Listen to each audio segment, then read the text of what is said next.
नमस्कार मैत्रिणींनो, तुम्ही म्हणसाल की एवढे आंबे कशासाठी? तर माझ्या घरी आहे ना 2 स्पेशल व्यक्ती येणार आहे. तर ते कोण येणार आहे तर तुम्हाला मी नंतर सांगते. तर मी आहे ना त्यांच्यासाठी आहे ना मस्त छान असं पुरण करून घेतलं. तुम्ही बघू शकता किती छान असं पुरण झालेलं आहे आपलं. आणि त्याच्यानंतर आहे ना रात्रीच मी ते पुरण छान वाटून घेतलेलं आहे आणि फ्रीजमध्ये ठेवून घेतलेलं आहे. तर मला वाजले होते 11:30 पावणे 12. खूप उशीर झाला होता. मी झोपून घेतलं आणि सकाळी आहे ना विजाच्या कडकडाने धो पावसाने मला जाग आली. तर बघते गॅलरीत जाऊन तर एवढा पाऊस चालू होता की बस.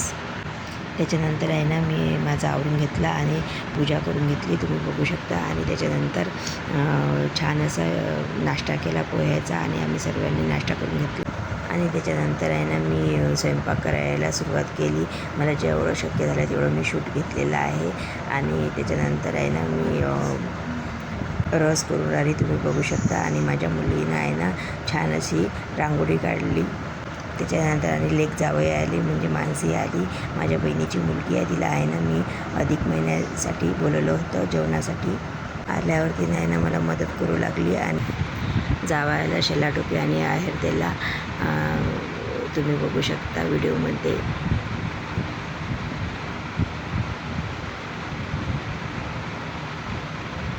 मी मानसीला आहे ना हळदी कुंकू लावलं आणि तिला साडी आणि वटीचं जे सामान आणलं होतं ते तिला दिलं.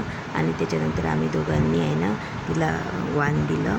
आणि अशा प्रकारे साध्या सिंपल पद्धतीने आम्ही छान असा धोंडा साजरा केला. आणि याच्यानंतर दोघांना आहे ना मी जेवायला वाढलं आणि जेवण झाल्यानंतर आहे ना थोडासा आराम केला. आणि अशा प्रकारे आहे ना आमचा धोंडा साजरा झाला. तुम्हाला जर माझा छोटासा ब्लॉग आवडला असेल तर लाईक, शेअर, कमेंट आणि सबस्क्राईब करायला विसरू नका.